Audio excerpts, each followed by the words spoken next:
Om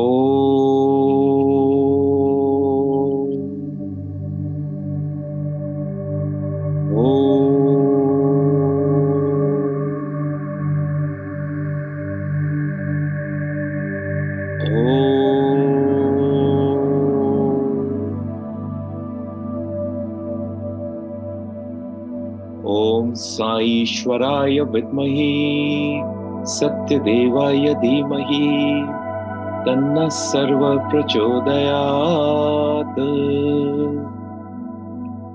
Om Sahana Bhavatu Sahano Bhunaktu Sahaviryam Karvavahe Tejasvinavaditamastu ma vidvishavahe. Om Asato ma Satgamaya Tamaso ma Jyotirgamaya Mrityorma Amritam Gamaya.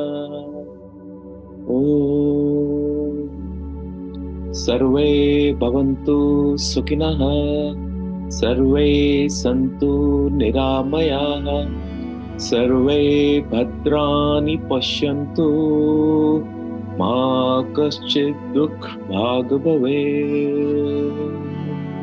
Om Shri Gurubhyo Namaha. Hari Om. Om Shanti Shanti Shanti. Om Shri Sai Ram. Good evening and welcome on this beautiful day of full moon, day 7 of our Atma Chalisa Parayanam. And yesterday we spoke about the power of Satsanga, and over generations and centuries and eons, our culture has been uplifting the consciousness of mankind because of the power of Satsanga. And through this Satsanga, this wisdom, this ancient knowledge, this understanding has evolved. And in the olden times, kings like Janaka, who himself was a realized soul, would honor all saints and sages who would come in his court and engage in Satsanga. So that was his favorite pastime. That was his favorite way of keeping himself surrounded by the light of wisdom. And we have too been fortunate in our life to have received this wisdom from our master and from many, many masters actually, as we have remained open in our pursuit in the journey of realizing the truth of our being. So today, on day 7, we are completing the first week of our 40 days. And today we are going to talk about a very important concept, which is like a guiding principle in the experiential journey of life. And that is called Trikaranshuddhi. Tri means three. Karan means that there are 3 aspects of thought, words, and action. Shuddhi means purity. So making our thoughts, our words, which is what we speak or what we write, and our actions pure. Now, why is that so relevant in experiencing the truth of ourselves? When we look at truth, we discussed it in an earlier session, that the truth of the self is the higher consciousness, is the divine consciousness, which is permanent and changeless. But at a transactional level, how do we live this truth? What is the truth that is guiding us at all times? And that truth is when we are able to align what we are thinking with what we are saying, and what we are saying, we align to what we do in life. So that means there is no gap between what we are thinking, what we are saying, and what we are doing. So we mean what we say, and what we say is what we do. And that is also incidentally the definition of integrity, that there is no gap between the thoughts that are arising in our mind and subsequently what we are doing with those thoughts. And if we are able to, in a world where everywhere there seems to be a disconnect today between thoughts, words, and action, and that is the reason why the world is going through a period of turmoil, of destruction, of dissolution. It's because all linkages between thoughts, words, and action have been removed.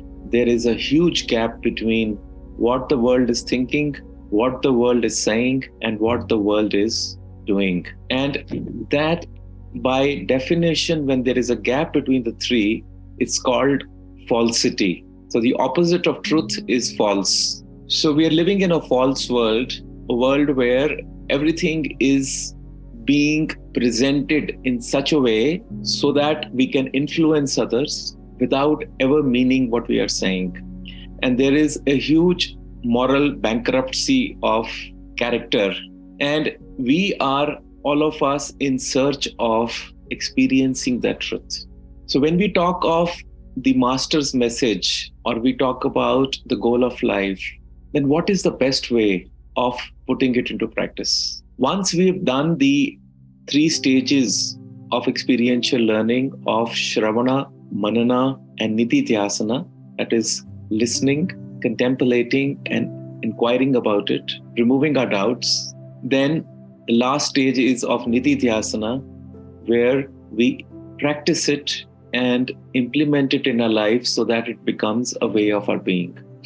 So when we get to that step of implementation, how can we start to implement it? Everything starts with a thought. And we know the power of thought because our Upanishad says, Yad bhavam tad bhavati. That whatever is your bhavam, bhavam is not merely a word. Bhavam is not merely a thought. Bhavam is thought plus a feeling or an emotion linked to it. That is called bhava. When we are singing, we talk of the bhava in singing. So what's the feeling that comes, expresses itself in the thought? And what is that feeling? The feeling is of intensity. When we desire something, a thought comes to us. And if we really pine for it, we start to take steps to acquire it. So same way, the Upanishads say that whatever a human being strongly thinks about, feels for, emotes about, it starts to attract that in its life. It's a principle, okay? So the whole journey of experiencing the divine consciousness starts with that thought. I am divine. I am God. I am pure consciousness. I am the truth that I am seeking. And that thought, with the intensity of that seeking which we spoke about in step 3, when this comes together, the thoughts start to create a power that is unstoppable. And that thought, if it is expressed by us in language, whether through spoken words or expressed in writing, that word starts to acquire a strength of its own, because the feeling of intensity, the bhava in the thought, now gets expressed as either the spoken word or the written word as well. Now you would say, how can a feeling or emotion be expressed in writing? You see, we have read in our lives books of many, many authors. There are some books that appeal to us instantly and we connect with them. And there are some books that the minute we read them, we want to just put them down. What's the difference between the two writers? Why does a certain book or a certain writing appeals to us while certain other writings do not appeal to us? It's because actually the emotions and the energy of the author or the writer actually also gets communicated through written word as well. When I started to write my blogs 6 years back, for those of you who are new, I have a blog site which is called as I Am I, Love, Light and Joy. A lot of people who used to read my blogs used to tell me that when we read your blogs, we experience an energy coming through those words. We experience a power in those words. So that was a direct experience that I had with not only reading the messages of, my master and some of the gurus that I have read. I have experienced the same being received by others when they have read my writings.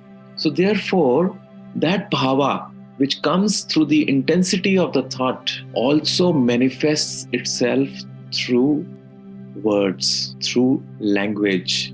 And once we connect that language to our actions, our daily actions, and we ensure that there is no gap between what we have thought and what we have expressed, and what we have expressed is what we are going to put in action, then we are living a life of truth.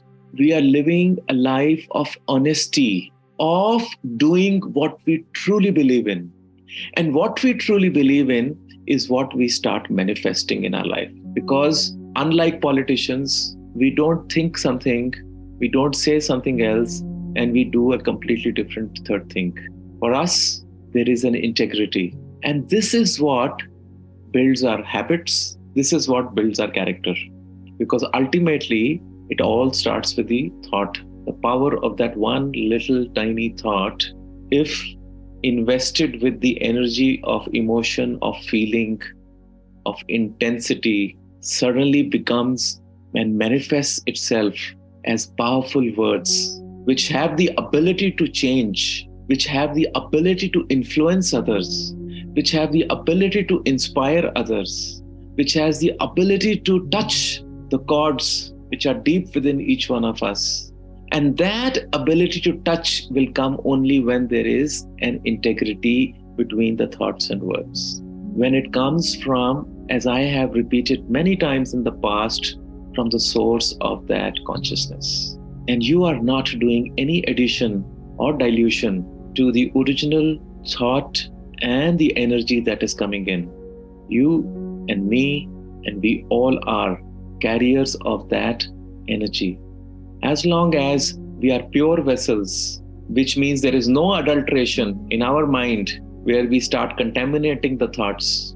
There is no contamination in our speech, and that there is no contamination in our actions. It starts to express itself as authenticity. And we start living an authentic life. And whoever comes in touch with us starts to experience that authenticity firsthand. When we meet people, we are able to immediately recognize the difference between an authentic person and a person who is faking, because it comes out. It's like almost, as simple as reading a book. To some, the energy speaks. To some, the arrogance speaks.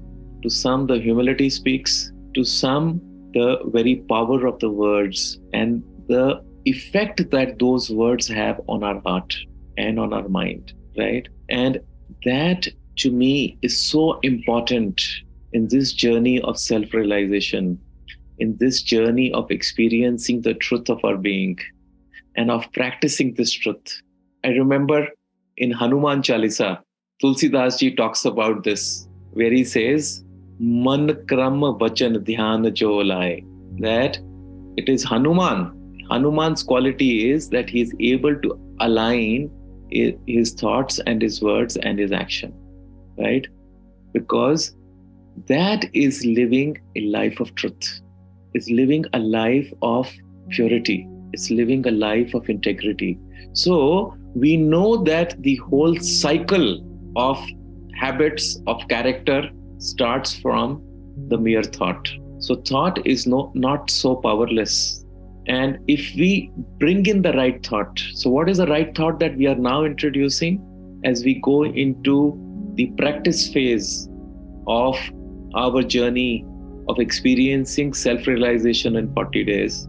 We are bringing in the thought that I am divine. And this thought has to be completely communicated in our heart, mind, and soul. You see, language is so powerful. Today morning in the group, I had communicated this, that we should be very careful with the words that we choose. Whatever we use as words starts to manifest. And therefore, from our life, all words of negativity should actually be removed. Because when we say, I cannot, then it shall not happen.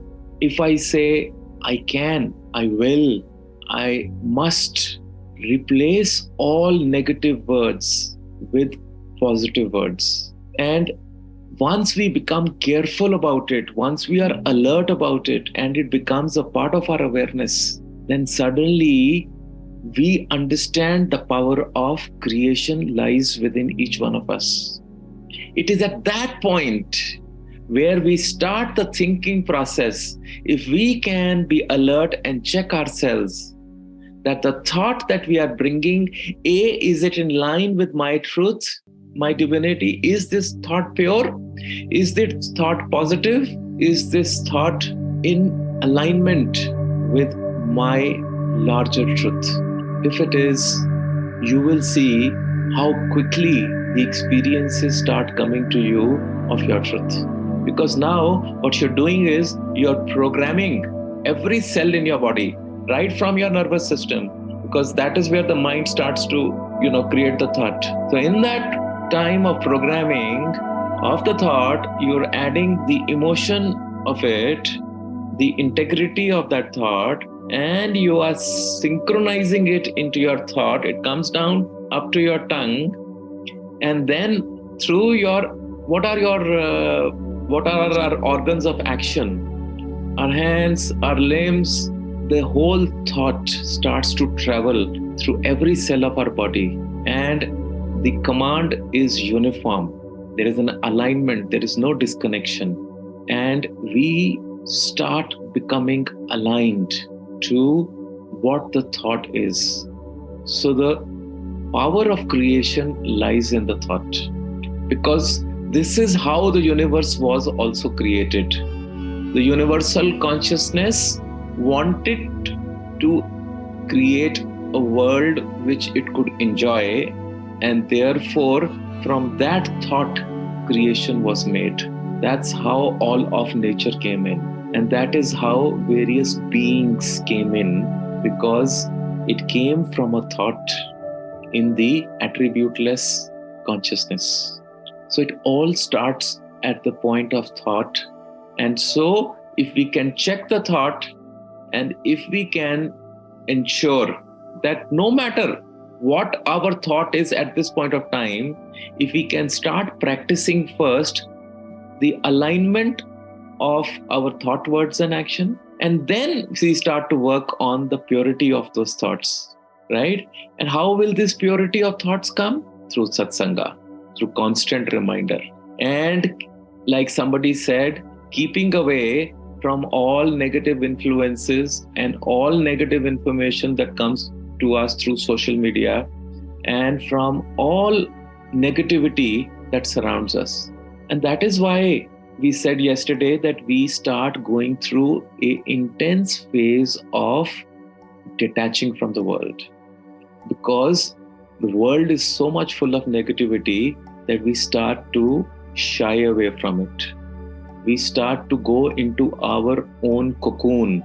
We start to withdraw like a tortoise and withdraw inside of us, because that is the phase of purification. That is the phase of Parayanam. That is the phase when we are saying no to the negative world, and we are surrounding ourselves with the message of the truth. We are reminding ourselves again and again that I am not this body.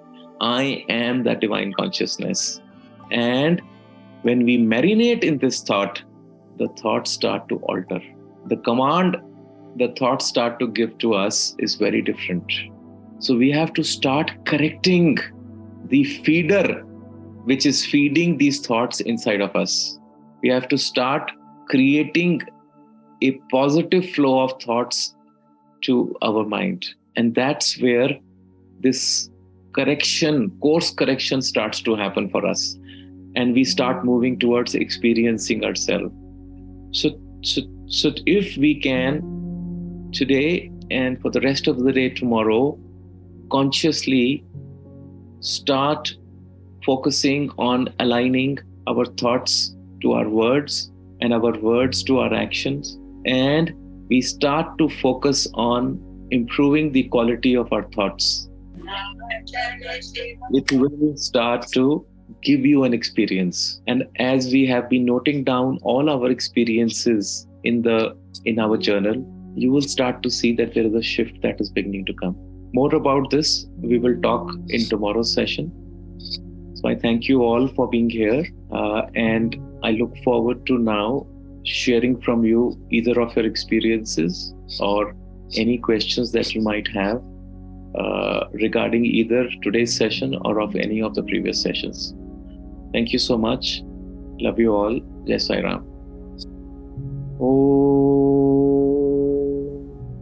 Shanti Shanti Shanti Samasta Loka Sukhino Bhavantu Samasta Loka Sukhino Bhavantu Samasta Loka Sukhino Bhavantu. Om Shanti Shanti Shanti